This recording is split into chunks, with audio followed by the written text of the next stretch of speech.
in your data sheet that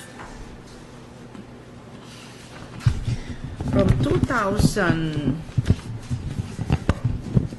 you were an active partner in your law office before up to 2011. Yes. Right? Mm-hmm. And starting last year, it is indicated here that you are now the consultant or of counsel Yes. of The same law firm. the same law firm. Actually, it's the same law firm. Meaning, I interpret it that you are now Retired, more or less. not It's exactly really- semi-retired, but you are taking a less active role Yes. in your law office. Mhm. So I am just wondering, what motivated you to apply for the post of Chief Justice, considering that this position entails not only that this position is a full-time, is not only a full-time job, but a back-breaking job as well. You know, at 67, I have only 3 years. Yes. Yes, to 70. Yes. It's never too late to do something Yes, I agree substantial. with you. I agree with you. But my worry is that, how about your health? Can you handle the full-time job of a Chief Justice? You have to go to the office every day, from morning up to late evening, and you have to not only to attend to the cases assigned to you, raffled to you, but you have to be the chief executive officer of the court. Yes, I know. Something like that. So it's a full-time job, and I'm just wondering, you are now seen for 1 year.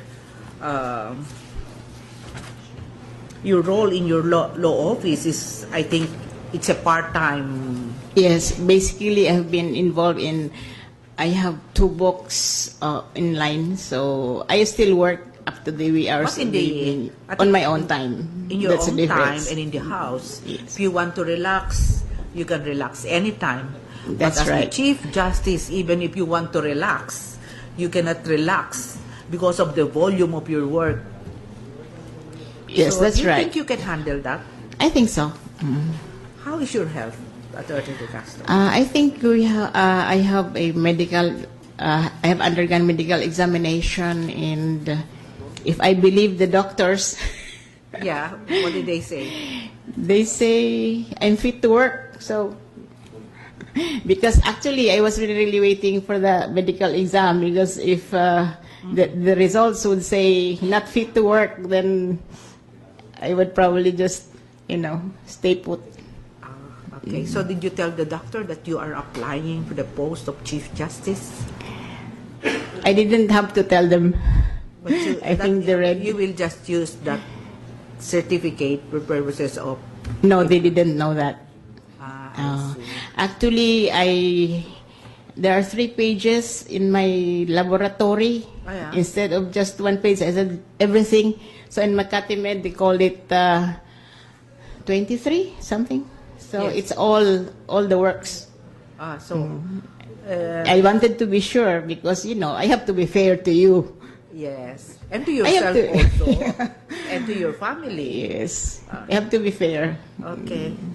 So on that note, I have no more question for Attorney De Castro. Thank you very Thank much, you, Attorney thank De you. Castro. Good luck.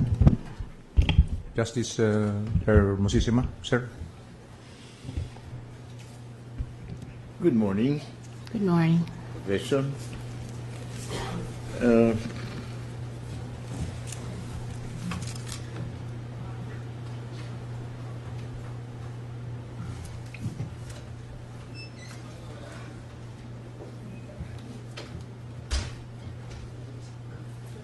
Are you familiar with the writ of Kalikasan, the writ of Amparo? Yes, the writ of Kalikasan refers to, you can apply for it if you want somebody to stop damaging the environment. I think that's what they resorted to in Zamboanga to stop mining there. And then the writ of Amparo is if somebody is lost or you suspect of being taken by the military, it's almost like it's a relative of the writ of habeas corpus. On what basis did the Supreme Court promulgate and issue these writs? Or would you rather have these writs passed in Congress? No, I think it's in the proper place in the Supreme Court. To me, it's like an emergency situation when you resort to these writs. And if you have to wait for Congress, I think many people will have to deliberate on it, and it will take time. Considering the unmitigated proliferation of deaths caused by violence of judges, journalists, and other private individuals, are you in favor of the revival of the death penalty law? I think if you have a criminal committing such heinous crimes, death is too merciful for him. I think a life sentence would be better, so he could really feel how it is.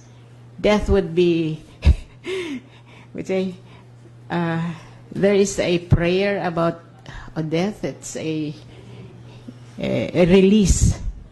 Death is a release from all the travails of this life. Anyway, do you believe that the extreme penalty of death is a deterrent to the commission of such crimes as murder, parricide, rape, and kidnapping? Not necessarily, because for a long time this has been an issue, whether death penalty should be adopted or done away with. And from my personal point of view, it's only the Creator that created life that could take away life. And from the pragmatic point of view, making a criminal suffer in prison would be a better alternative than death.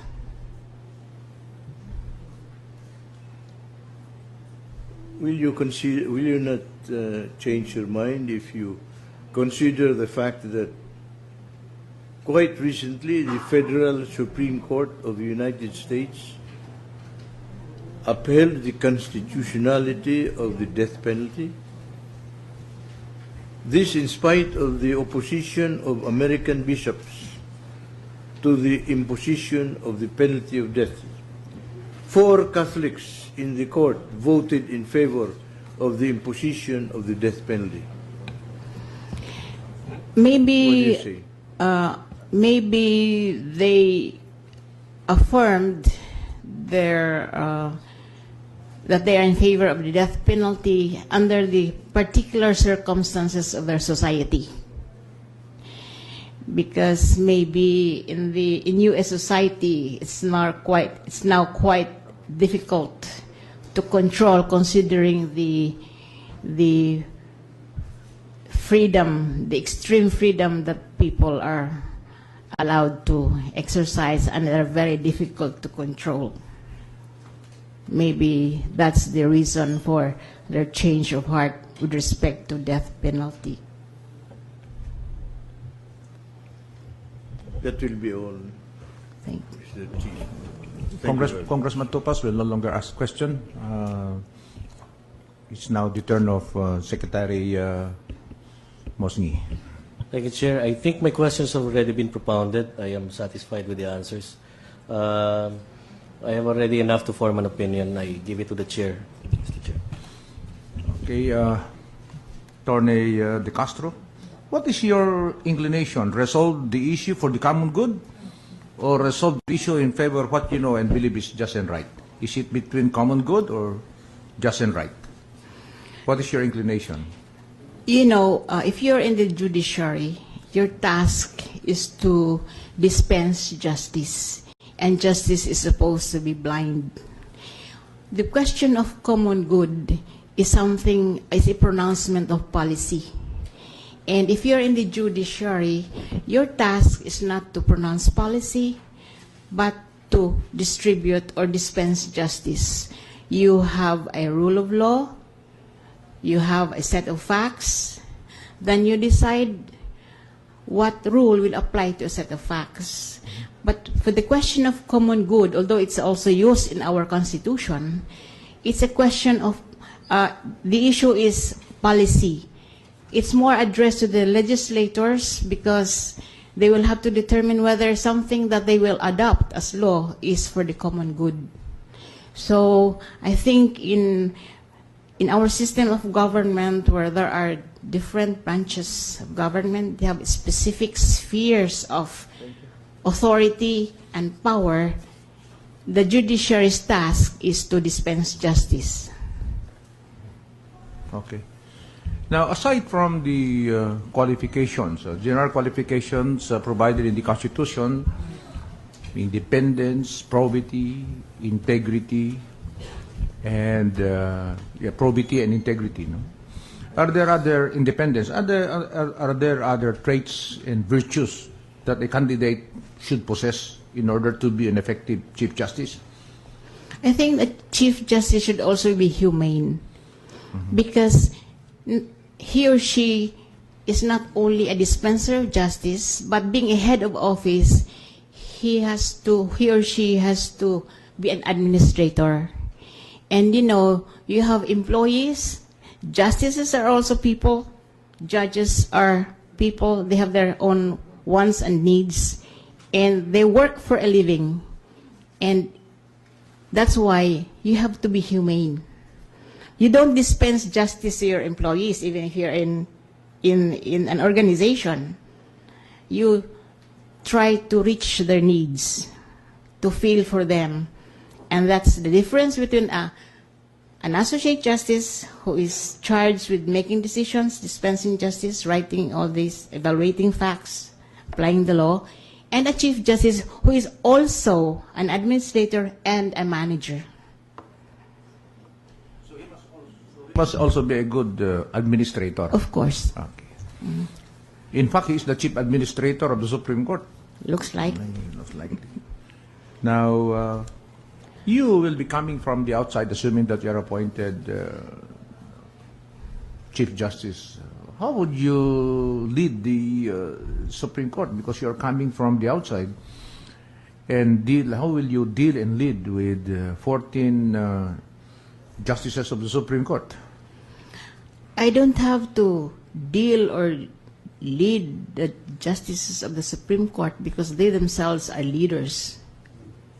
We will be coordinating with each other. We will be cooperating and we will be working together. The leadership of the Chief Justice lies in running the machinery of the judiciary smoothly and efficiently as possible. I am sure there are problems of employees, their salary structure, the wages structure, and their tenure of office. I'm sure there are lots of problems. And procurement and equipment, those would be the details. And probably you have to evaluate whether there's a need for delegation of powers, considering that it's quite decentralized. All those details. So that makes a difference between being a Chief Justice and a justice. Were you involved in the past as head of an association or a body? I was Executive Vice President for Legal and Audit of Benguet Corporation. Oh. And I resigned with the position of CEO. CEO, that means Chief Operating Officer. Chief Operating Officer. When was that, Attorney De Castro? I retired at the age of 55 in 1998. I was there for 16 years.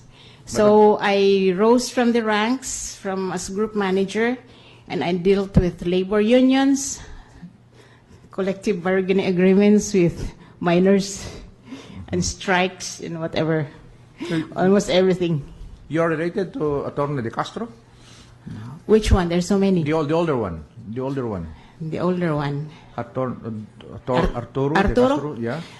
He's my husband. Your son is also Arturo. Yeah, actually, I have 3 children who are lawyers, and so I have spun off our conjugal partnership, the law office, into a law firm with my children. That's why I was able to, retire since last year. But I'm still, I have to advise them, so they face in. Okay. Any other? Okay, that's all. Thank you very much. Thank you also for coming. Okay. Thank you, ma'am. Congressman Thank you, ma'am. Tupas. Thank you, ma'am. Thank you, ma'am.